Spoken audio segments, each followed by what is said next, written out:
Good evening, everyone. Welcome. We're just going to give it another minute or two while we wait for everyone to join.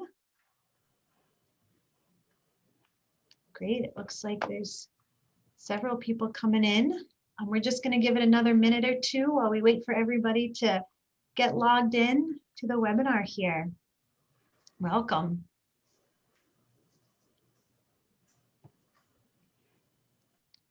Welcome again, everyone, to the Ocean Studies webinar. We're really excited to host this for you guys. And really, this is for you. My name is Kate, and I'm part of the admissions team, and I'm co-hosting with Elizabeth Allaby, who's here. And the two of us will be directing the questions at our panelists. But please, as an attendee, use the question and answer function and the chat function and pose the questions to our group. This is to get your questions answered. So please let us know what's at your mind here, and we will make sure to get that answered. But first, what I'm going to do is go through and get everybody to introduce themselves. So what I'm going to do is I'm going to go around my screen here just so that we can get everybody in order. And I'm going to turn to Christian first. If you can tell us what you're studying, where you're from, why you chose MMA, and that'd be great. Start it off, Christian. Hello, everyone. My name is Christian Palmatian. I am currently from Virginia. I am formerly Marine Bio SVO, but I have dropped SVO. So now I'm just Marine Bio. I'm a senior, and I've gotten to know the Ocean Studies and diving program very well here. So if you guys have any questions about that, feel free to ask. Great, thank you. Yeah, the diving aspect's really unique and important, as well as that small vessel operation. So if there's any questions along that line too, please put them in the question and answer. Professor Baer, I'm going to turn to you next. Hey everybody, I am Dr. Stephen Baer. I have a PhD in chemical oceanography, and that those are the classes I teach. Is mostly chemistry based, so biogeochemistry or organic chemistry.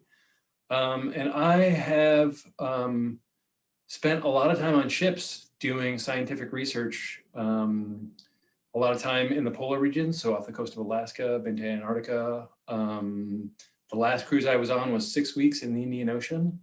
And, I'm just really excited about science generally and the ocean and all that it encompasses. Happy to answer questions about chemistry or ships or MMA or really broadly on the ocean too. Our professors have such amazing backgrounds. It is so cool to be able to be in company with them. Professor Whittaker, I'm going to turn to you next. Hi, everyone. I'm Dr. Carrie Whittaker, and I am actually new to MMA. I am the visiting Sawyer professor. I've been brought in to help with the design of new courses for MMA's Coastal and Marine Environmental Science major, which is a really exciting opportunity for especially incoming students to sign up for a new major at MMA. And I see this new CMES course as a way to connect students with kind of applied environmental science. So the ways that science interacts with things like policy and fisheries and coastal development and all of these really interdisciplinary challenges that we're facing as a society with climate change. It all kind of starts with the science and then ripples out to society. So I'm really excited about that new major because that's something I've been focused on. But as somebody who's new to MMA, I'm also really impressed with how accessible the water is to ocean studies students. My background is also in oceanography. I've spent a lot of time on ships, but research vessels, but also sailing vessels doing oceanography. And I'm like totally blown away by how MMA undergraduate ocean studies students can actually get on the water pretty much whenever they want. So that's an amazing opportunity. So, okay. Nice to see all of you. Happy to answer questions. It is, you hit the nail on the head with that one. is an unbelievable opportunity to have our students out on the water, whatever they want, which is pretty wild. Ellie, I'm going to turn to you next. Sure. Hi, everyone. My name's Ellie Johnson. I'm a junior in the marine science program, which would now be the oceanography program. And I am doing 2 minors, one in physical science and environmental sustainability. And I'm also on the swim team on campus, so if you have questions about athletics as well. And I'm from Blue Hill, Maine. Yeah, that student athlete aspect is really important. So definitely pose any questions into that Q&A or that chat for Ellie. She's a great representative of that. Professor Muellen, if you want to round it out here. Absolutely. So hi, my name is Dr. Jessie Muellen.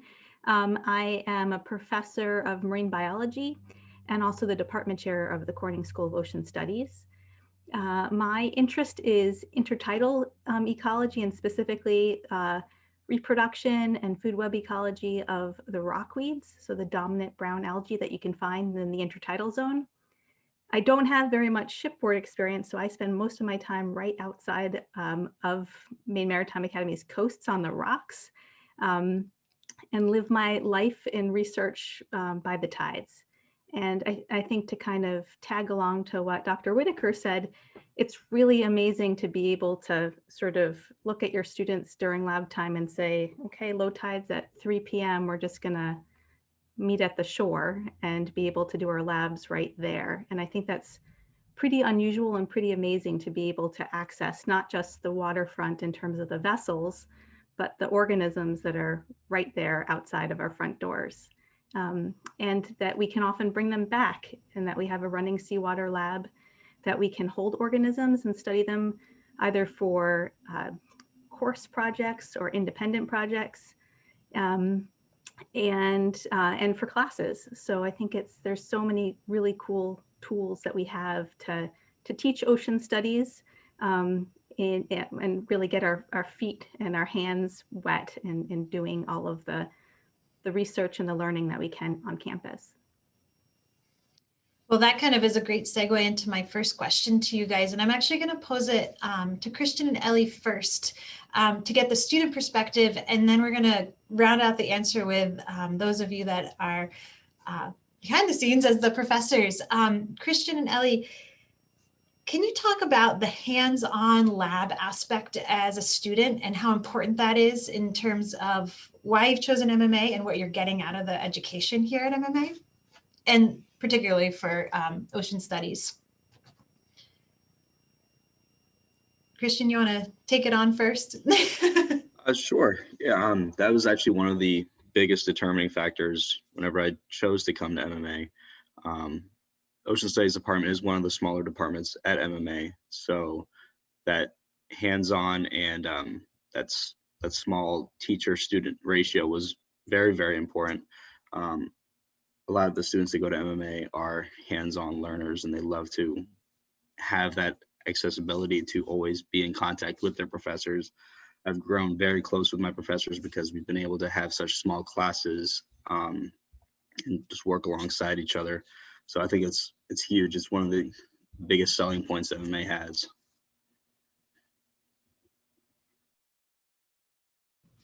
I would definitely agree with what Christian said about the small class sizes, and the staff to student ratio is really a big selling point because it really allows you to get the most out of your education, and you really get comfortable with your professors and asking questions and the other students in the program. But you also really get hands-on experience in chemistry labs, biology labs, and out in the field kind of from day one. My freshman year, I was out on a boat within 2 weeks, I think. And we did that multiple times. We did a freshman cruise. I got to do a survey program with Professor Muellen in the summer in Acadia National Park for the Rocky Intertidal Survey with the National Park Service.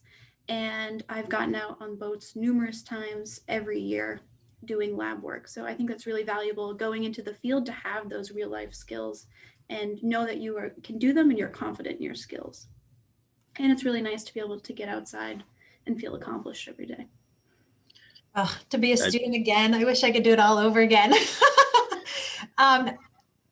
Professor Bear, Whittaker, or Professor Muellen, do you guys have anything to add in terms of the hands-on programming? I can kind of turn it over to which one of you wants to take it.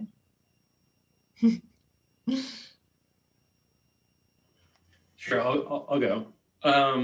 Yeah, I think it's a major focus of our campus generally in our department is that that we are hands-on, that we're doing things in the lab or down on the shore that relates to what we're talking about in class. I know I personally, despite my many years of education, I still learn best by touching and feeling something and making mistakes and trying again.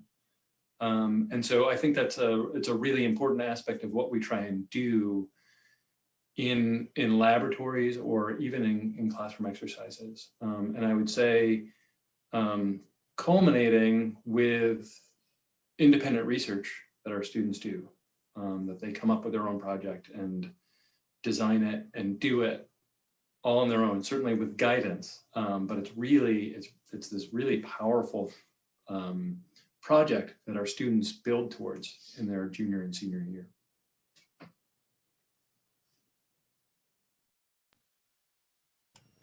I would love to just add to that. I think everyone has really painted a great picture of what the lab and field work is at MMA. But I wanted to add that it's for me something I've been so impressed with is how the students are engaged in scientific inquiry and not just canned labs trying to achieve something that they already know the answer to.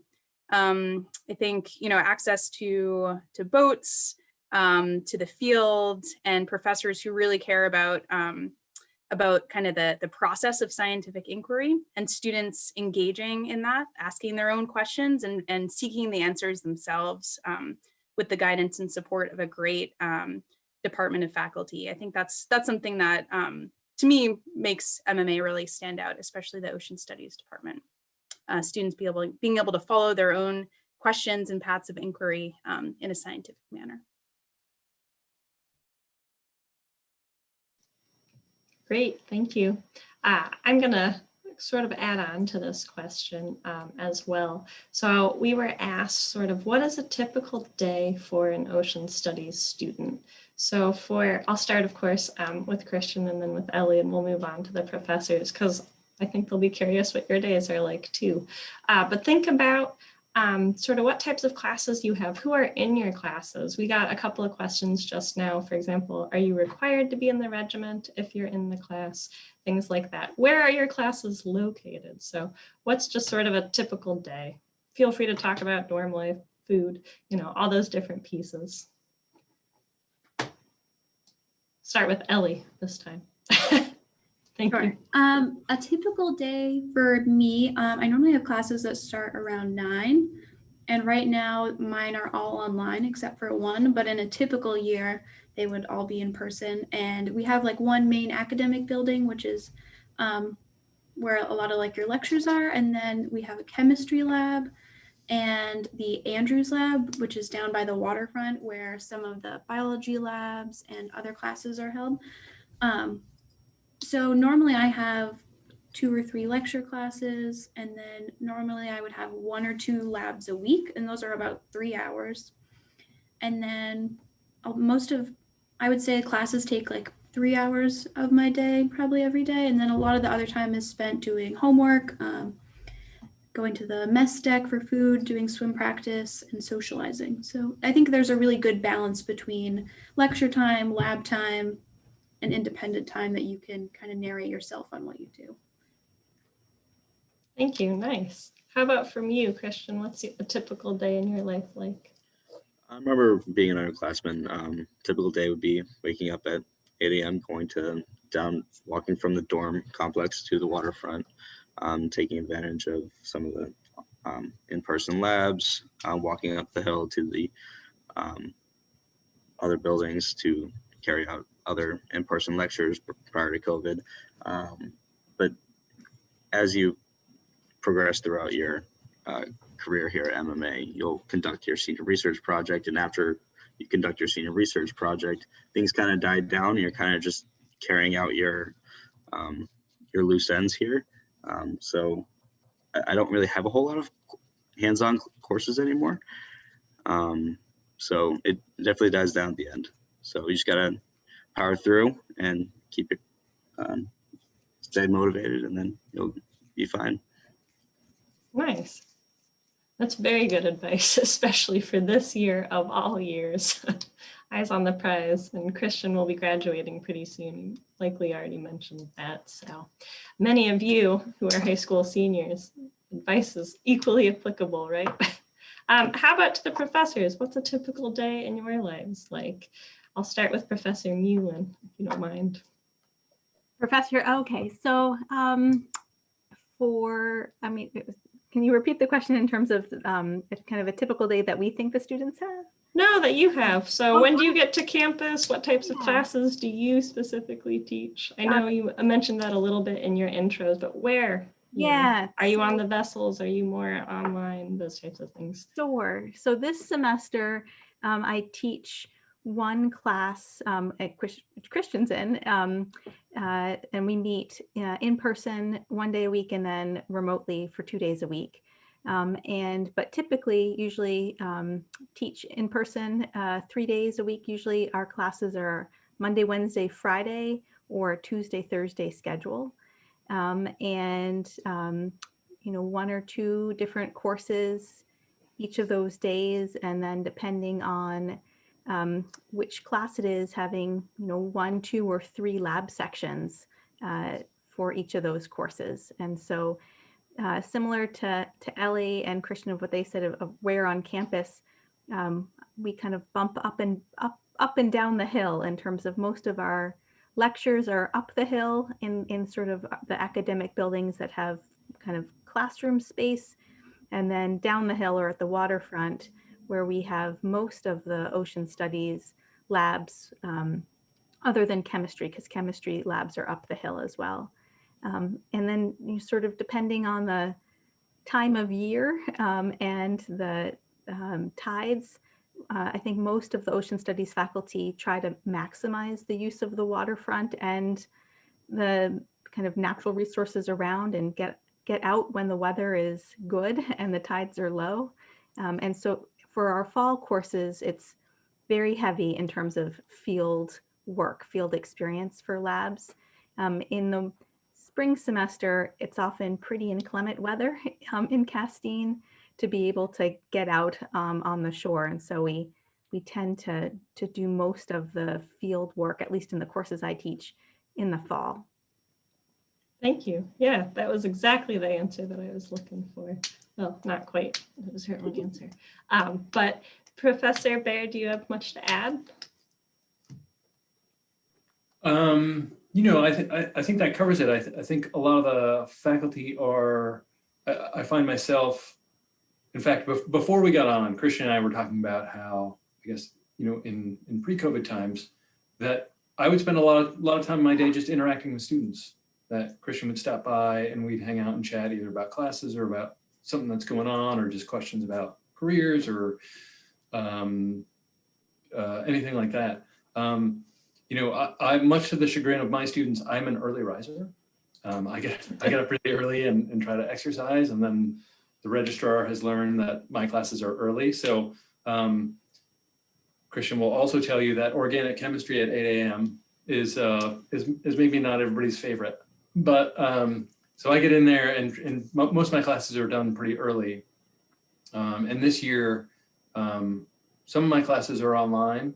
The lecture portion of the class where we just have a conversation, and then the labs are in person, or I have another class that's one day is online and one day we spend meeting. And, I'd say the rest of the day is like preparing and grading and trying to cover a little bit of research. I end up doing most of my research in the summer, but kind of keeping that going at a low level. And also, I didn't mention this at the beginning, but I have a role on campus where I am the faculty athletic liaison for the women's lacrosse team.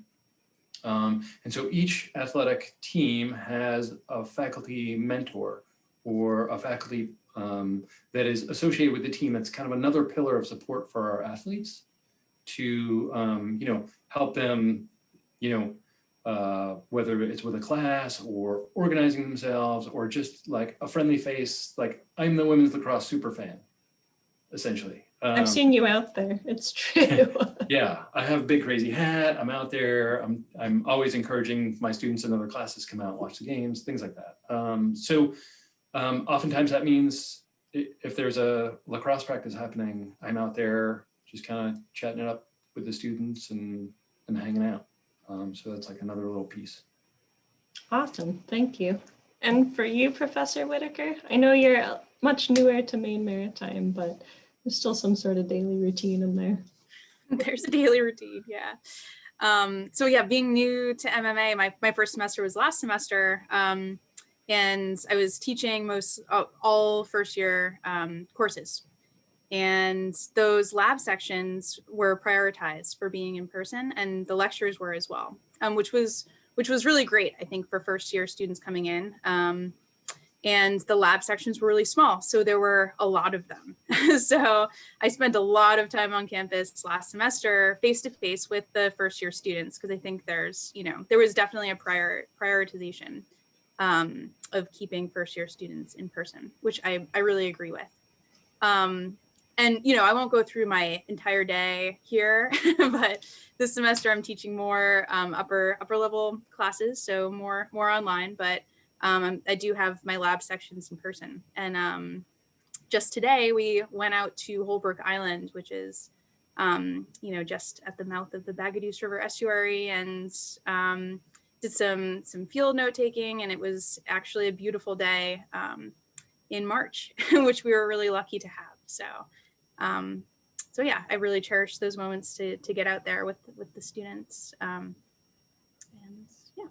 Thank you. Thank you so much. I'll pass it back over to Kate. She's got the next cue in the queue. Yeah, well, that was great. Thank you guys all. I'm going to twist the subject a little bit and talk about career paths and life after graduation. We've had several questions that were pre-submitted by you guys watching. And then several have been put in the Q&A, and it's a fantastic question. I'm going to kind of throw it out there to the professors first in terms of what kind of career path would one of our graduates go to? Why study marine biology or oceanography or coastal science? What can you do with that degree? And if there's higher education, what can you do with that? What is that next degree that you would be getting? So I'm going to pass it to you, Professor Muellen, to start her off with as the department chair. Why MMA? Yeah. Why study marine biology and oceanography? So many reasons. And I think, so I've been at Maine Maritime Academy for 14 years. And so I've had an opportunity to kind of see where so many of our graduates end up and what they've been doing. And they're going everywhere and doing everything in terms of many of our students after they graduate really realize that they love teaching others about the ocean environment and biology and science in general. So we have a large group of students who are now secondary school, high school science teachers. Actually, it's wonderful to see when they bring their students back to Maine Maritime Academy on campus to help give tours and kind of share their experience of being a student here. A lot of our students recently, within the past 10 to 20 years, become marine technicians. And so they work on research vessels all over the world, really helping coordinate the scientific parties that come aboard research vessels with the crew to make sure that the scientific objectives of different cruises are performed and done well. A number of our students end up going into the NOAA Corps, which is a uniformed branch of the National Oceanic and Atmospheric Administration. And we have had students both on the commission side of the NOAA Corps and also work on the civilian side of NOAA Corps. We've got lots of students who end up really having a passion for pursuing a graduate degree after Maine Maritime Academy.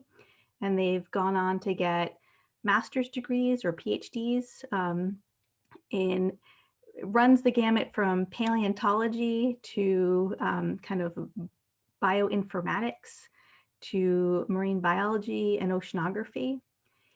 So they really are doing everything. And I think one of the things that we hear often from students is that we've trained them in terms of skills and knowledge to be able to do well at so many different things, both science-based and non-science-based, but they've been able to kind of have the skills to think critically, the opportunity to really hone their writing and communication skills to be able to kind of think logically and articulate their position and their perspective and be effective members of many different communities. Well, that's going to be a hard answer to beat. It's our students do amazing things, and we can attest to that. But it is great to hear from you guys directly that have that direct link. If I could pass it off to Professor Whittaker, Professor Baer, if you guys have anything to add, and if you could just touch on the fact of why somebody might, what additional job opportunities might one of our students have if they do a dual major in small vessel operations, and why might somebody consider that for that additional year of education? Are there additional opportunities awarded to them and those students? Do you want to go, Carrie?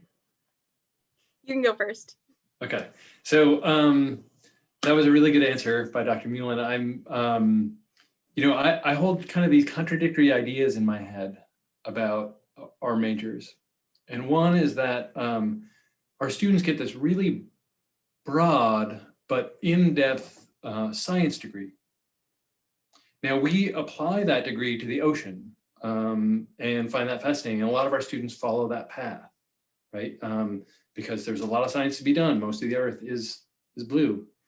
Now at the same time, those same concepts apply to a lot of sciences. So, you know, I've had students talk to me about potentially going on to veterinary school or to work for a pharmaceutical organization or to go on and get a nursing degree, because the same kind of science concepts, how you do science, or even the content of, say, like cell biology class, those things apply broadly, whether it's, you know, to rockweed organisms or to nitrogen cycling in the Arctic, which I like.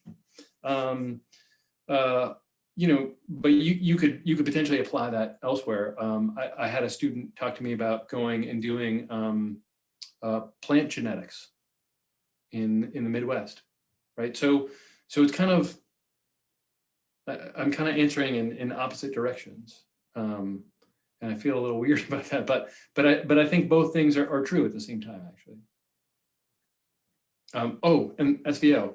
I would say, so when I was an undergrad, I went to UMass Amherst, and I drove trucks, actually. I drove in the bus system, and that helped me pay for college. And my dad was always like, well, this is a backup, right? No matter what, even though I was pursuing, you know, advanced education, I could always drive a truck. Now that said, there's that simple aspect of the SVO, like you could always work on a boat. But I think combined with some sort of marine science degree, it gives you a lot of opportunities to work with, you know, I have a friend who works at an environmental consulting firm, right? And they're always using small vessels to go offshore. We have a recent graduate who's at my PhD alma mater, Virginia Institute of Marine Science. She started a graduate program there and immediately went down to the waterfront and could operate all of their vessels, right? And she kind of took on this whole other job and a whole other responsibility because she knew how to drive boats. You know, so I think and I know some of our graduates, they go and they work for ferry services or you know, aquariums that are doing science tours. We have a professor here who spends the summer being the naturalist aboard cruise ships, and kind of combining these things, this work on actual work on vessels, being on the water, and the background in science, I think opens up kind of a variety of opportunities. No, thank you. No, it's pretty amazing. And we are we are the only school in the country that has this dual degree to have this additional option. So it is certainly a worthy consideration if you're coming here for a ocean studies degree to think about that small vessel operations portion to it. Professor Whittaker, do you have anything to add, or why did you study ocean science? And I mean, those were such great answers. I mean, I went into oceanography because I was really kind of passionate about doing science and the ocean, but also considering climate change. So I decided to study phytoplankton, which are, you know, kind of the base of the food chain, important in climate change. But I've also spent a lot of time on sailing vessels. I don't have any Coast Guard credentials. I recently almost got my able-bodied seawoman's, but I didn't. But also being around people who sail, especially small vessels, like having those Coast Guard credentials is really helpful and makes you very employable. But also just kind of from another standpoint, I think, you know, what students take away from the ocean study side of MMA, but also through the SVO trajectory, you learn a lot about collaboration, about leadership, and communication, you know, being able to problem solve in the field, both on vessels, but also in the lab. And I think kind of those two degrees side by side make you very well prepared for a lot of different fields, you know, and it's, yeah, I think the problem solving and leadership skill building are two kind of core ingredients of both of those degrees. So. Yeah, it's true. Thank you for that. Ellie and Christian, I'm going to pass this question off to you, but I'm going to kind of twist it a little bit in terms of what is your dream career? Why did you study this, and what do you hope to go to it as a career path? And have you taken any really interesting internships, and how was that process, and has that twisted your desire to go a certain path as a dream job or not? So I'm going to turn it over to you in 1 second, but as the attendees, we've been answering questions in the Q&A section, so make sure to check that answered section. Our professors and our students have been writing those answers out, so be sure to check that, and please ask away any other questions that you might have. Please utilize that chat in the Q&A section. That's great. So Christian, passing the mic to you. Okay. Over the past few years, personally, I've learned that through my degree program, I find the most amount of happiness in the work that I do. Right now, I'm young and, for lack of a better word, kind of stupid. So I really enjoy the work that I do. I see the passion in my professors' eyes. I see the stories that they can tell. I love the work that they do, and I want to carry on that. I love seeing, I love the hands-on aspect of it. And through that, I decided to, after my sophomore year here, I decided to apply for a position down at Clearwater Marine Aquarium, where I was on a rescue team that involved, it was an unpaid internship that involved rescuing marine mammals such as whales, dolphins, porpoises, sea turtles, sea otters, manatees as well, and the occasional seahorse, whenever we got calls about those. I love the environment that was proposed at that area. They taught me a ton, and not a lot of people can say that they've taken blood from 5 pilot whales in one day, and I can. It's weird, but I love this field more than anything I've ever loved before. In my next the summer after that, after junior year, I was supposed to go to Vietnam with another professor who is not in the Ocean Studies department. We were going to be doing a study on indigenous aquaculture and the different practices. So COVID hit, unfortunately, and we were unable to do that. So there was another opportunity there. And my third opportunity after graduation is another internship through an organization called GVI. And it's a 7-week-long professional development in marine conservation internship that I'll be diving Monday through Friday, doing scientific diving, conservation, lionfish derbies, things like that, just promoting the overall reef health. So the skills that the professors in the Ocean Studies department have given me, that they've given me, has set me up for a career of happiness, which I'm forever grateful for. So. Oh, sounds like you've had an unbelievable experience. You can read a book. Just your time in college here. Say that, Christian, you qualified like drawing blood from pilot whales in one day, like say a lifetime. I mean, I haven't drawn blood from any pilot whales. So, that was a 27-hour work day. I could easily qualify that as the best day of my life. Yeah, that's awesome. And I can say, like, I remember talking to Christian last summer, or I'm sorry, the summer before, when he was like rescuing turtles and like sending us pictures of like him out on the beach rescuing marine mammals, and it's pretty amazing. I was super impressed. I thought it was really cool. It is. All of our students do such amazing things. When they come back after the summer, just to hear the conversations in the hallway is wild. I mean, we take this small community here, and we've turned all of our students to such global, incredible human beings that come back with these stories that just blow us out of the water. So it's just a taste of what our students do. Ellie, do you want to add what are kind of internships and what do you hope to do with this degree and kind of life after graduation? Yeah, sure. So I came here because I really loved that it was so hands-on, and I felt like I would be doing work that meant something and contributing to like the greater science field. And I've always been really passionate about the ocean.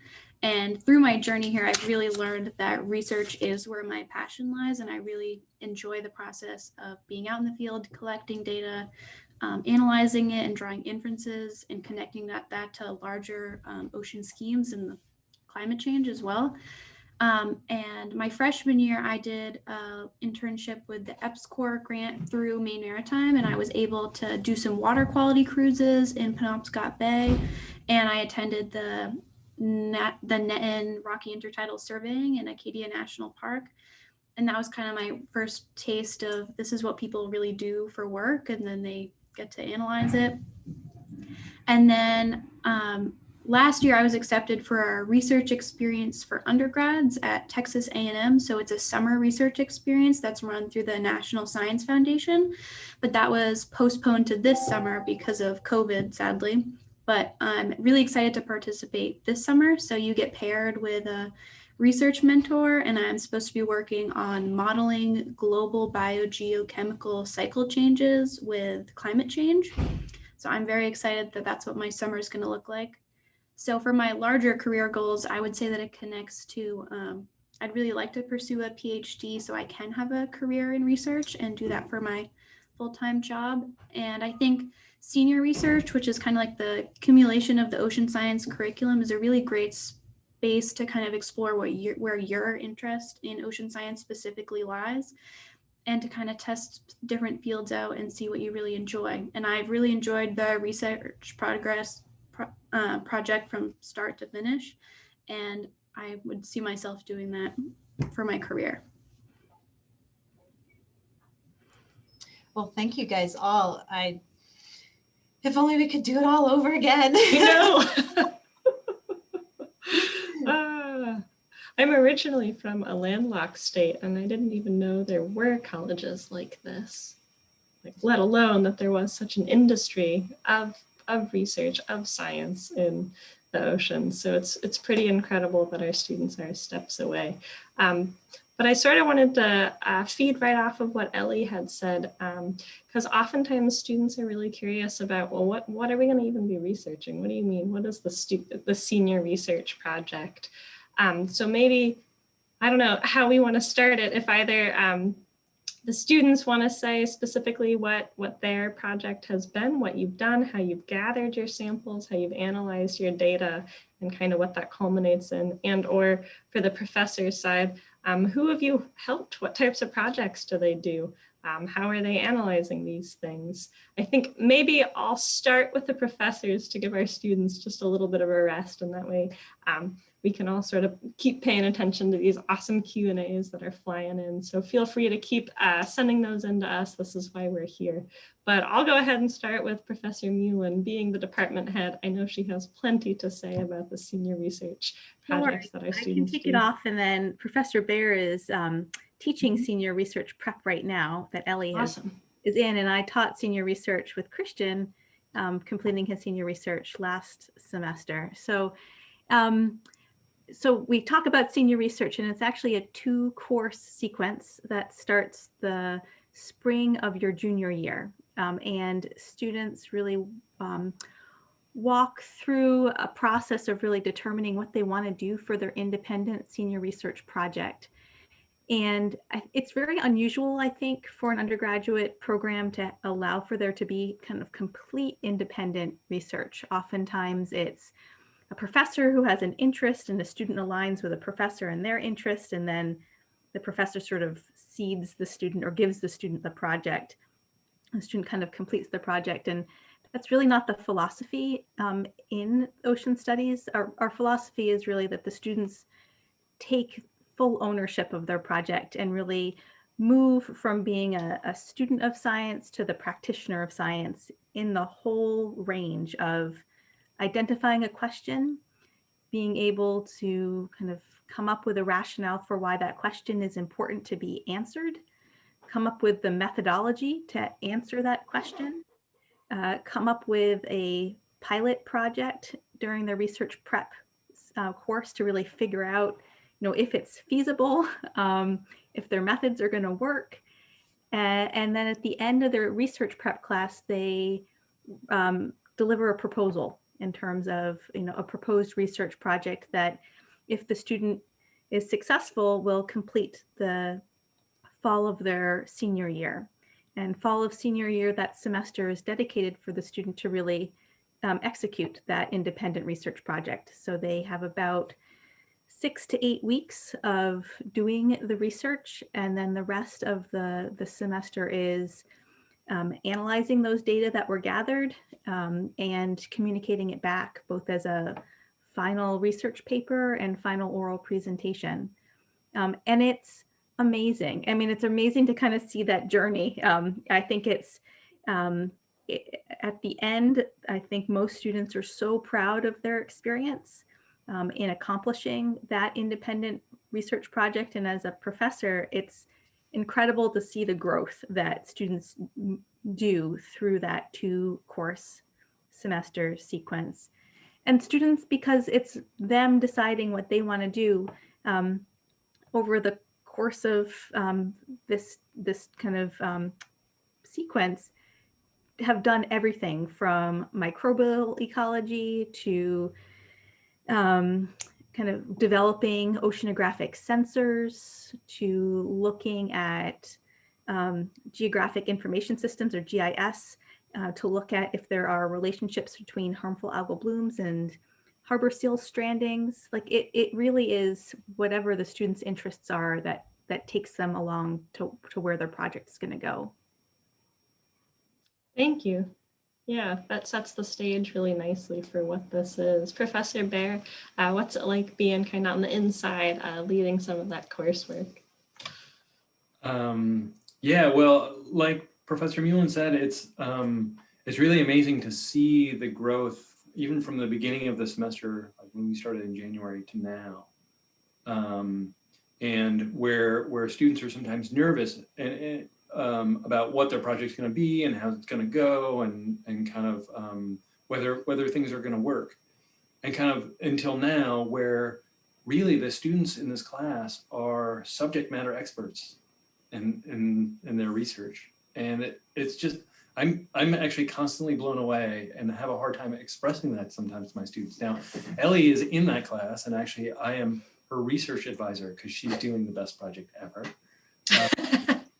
It's on dissolved organic matter and its relation to weather events in our local system. So not only do our students come up with something that's that they're interested in, but like, you know, Elizabeth, actually, I keep looking at your background, and like right over Elizabeth's left shoulder, nope, the other way, is our office, right? And so like, Ellie wanted to go research in the Penobscot Bay, so she just like went down to the waterfront and got on a boat, and we had sampling equipment. And many of our students, you know, they're collecting crabs and mussels to look at, you know, microplastics through food webs, or a student going to a local wastewater treatment plant to look at endocrine disruptors and how it goes through the wastewater treatment process. And so it's just like, it's all over the place, but our resources are right here, and you can do so much. Yeah, it's really incredible, and I do want to highlight the fact that it's a 2-course setup. So there's like this pilot project, and then you do your research. But even before that, there are classes that kind of build our students to it. So it's independent in that students get to decide what they want to work on, and they really grow and own that project. But there's guidance all the time. Like Christian said earlier, you know, we're pretty close to our students, and we all know each other pretty well. And so there's always just kind of conversations going on and guidance in prior classes, like kind of leading students to this point. Thank you so much. I'll send it on over to Professor Whittaker, and then we'll hear from Christian and Ellie. So being new to MMA, I have not yet mentored a senior research student, but I definitely see a lot of advantage to having all ocean studies students do this senior research project. In other institutions, you could do an honors thesis if you wanted to, like, so if you were super motivated, you might like choose to do an independent project. And but I think it's really cool that every ocean studies student at MMA does a senior research project, because that little seed is planted the day they step on campus, and it grows throughout their time here, and they can think about like what really interests them, and then start to actually implement the questioning and carrying out of that research. So I think it's really cool that everyone does these projects. And you know, with this new coastal and marine environmental science major, I think there might be even more opportunities for students to conduct some more applied oceanographic research that actually can help to make some like policy decisions or engage the community around coastal conservation. You know, network with nonprofits here in Maine. Maine's a really active place with fisheries interests and conservation and coastal, you know, development issues, and it's changing really fast in terms of climate change. So I think the Gulf of Maine is a extremely interesting place to do some very meaningful interdisciplinary research. And MMA seniors through this senior project have a chance to actually really contribute to some of these major questions. So it's really exciting. Thank you. That's a really good perspective for sure. And I like that you highlight that all of the students are performing these projects. So it's not just the really, really motivated ones or the ones who have the in with a particular professor. Though I'd argue all of our students have ins. We're kind of that sort of school. But so now I want to hear from Christian, since you sort of finished up your research. What did you do? And Ellie, it sounds like you're in the first portion of your sequence. What is your project? Start with Christian. Okay. Before I went into my project, I'm gonna add on to what Professor Whittaker just said. I have several friends that go to other institutions, and they are in similar fields, whether it be oceanography, marine biology, and things like that. And she's absolutely correct that it's only like the highly motivated or the professors that are, or the students that are really close with certain professors that can conduct studies like that. What sets MMA students apart is the fact that we do have that involved in our curriculum.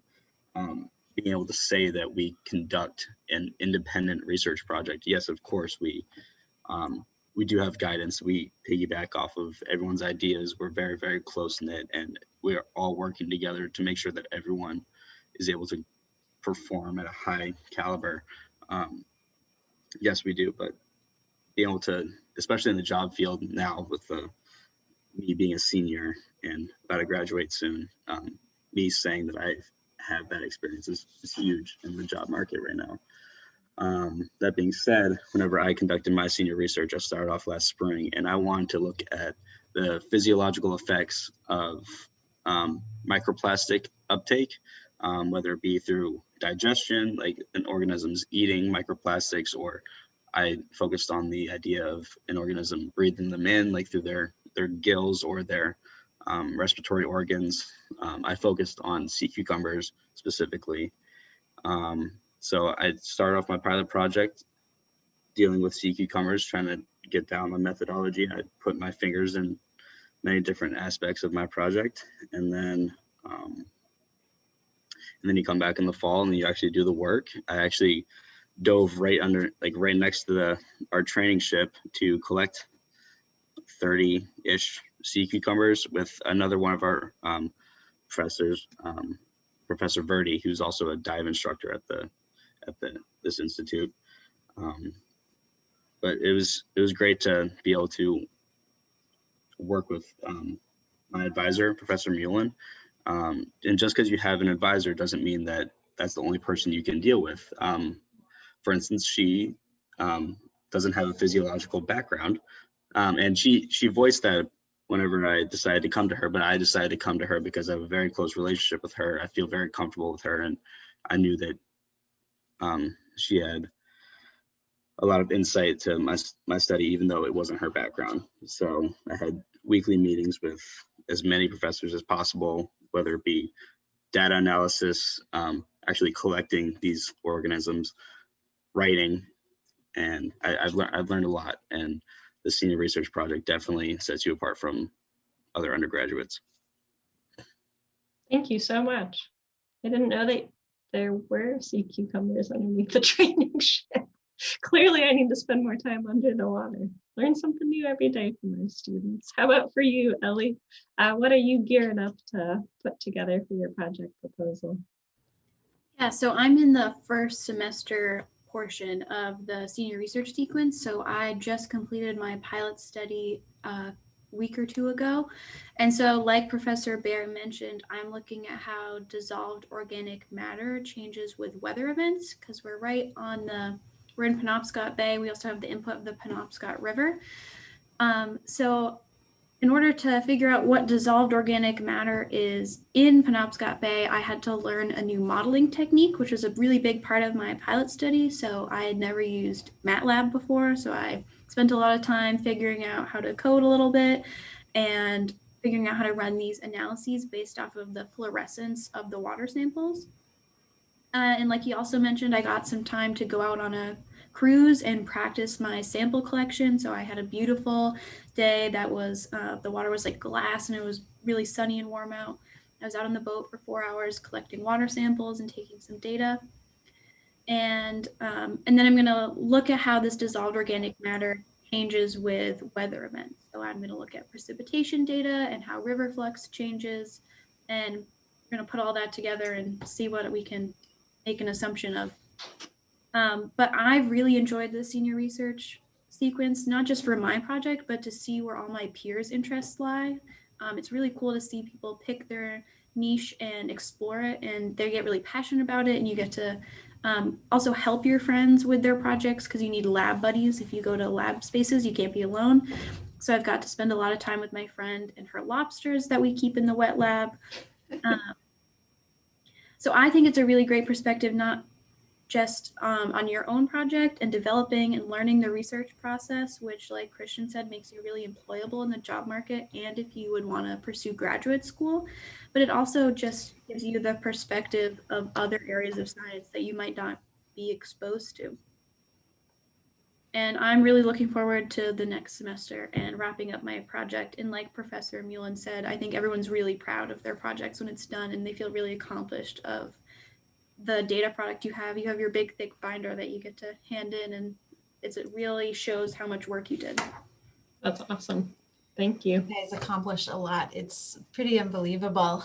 Well, I know that we are getting close to 8 o'clock. So if any of our attendees have to run, we very much understand. But we're going to kind of wrap up the last few things here because I know the questions have been coming in and we want to make sure that we can get to all of them. I've just changed my name on the screen to my email address. So if there's any additional questions, feel free to reach out to me and I can connect you with anybody that you need. We want to make sure that all of the cards are at play for you to make your decision.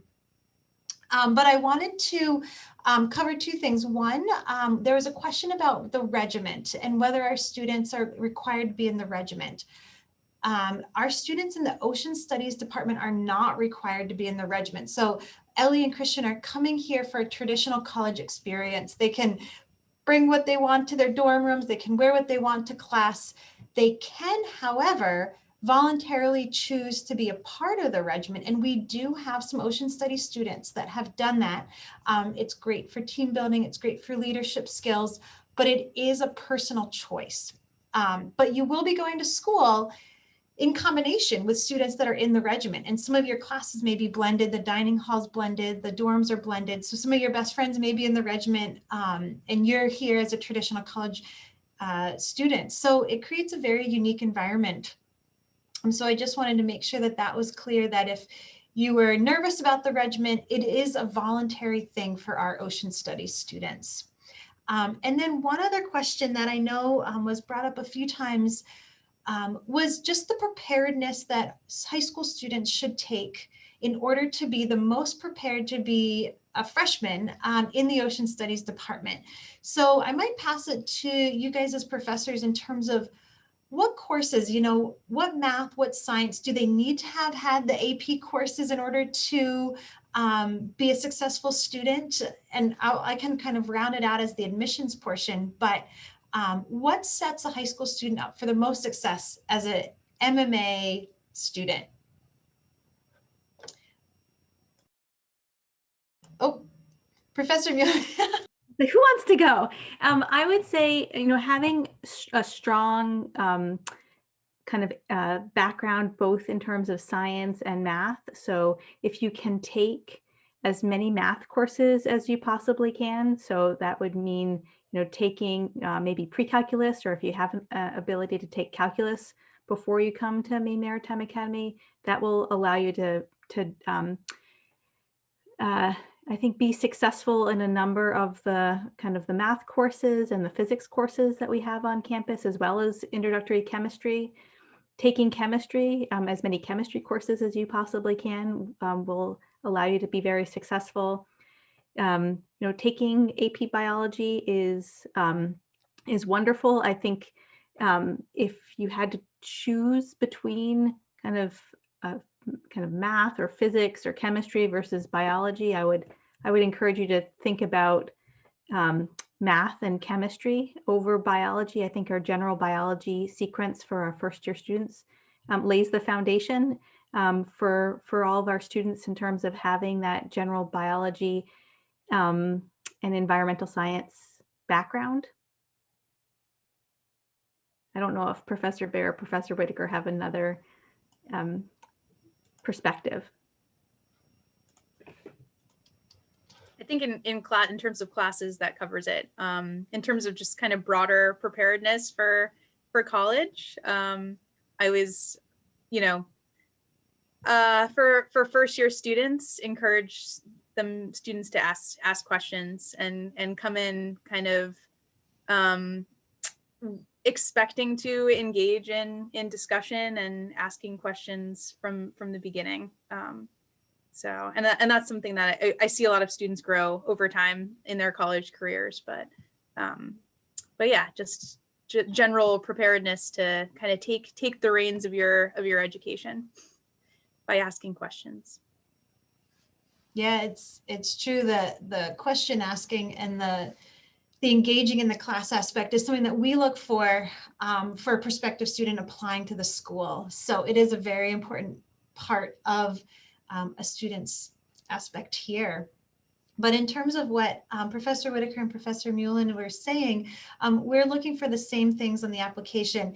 If you are a high school student currently and you're thinking, I would love to go into this field and I don't have the math, or I don't have the science, or my school doesn't offer it, or I'm out of sequence for some reason, the cards are not off the table. Get in touch with us. We can figure out a way to get you into a summer class so that when you start here, you are most prepared for success.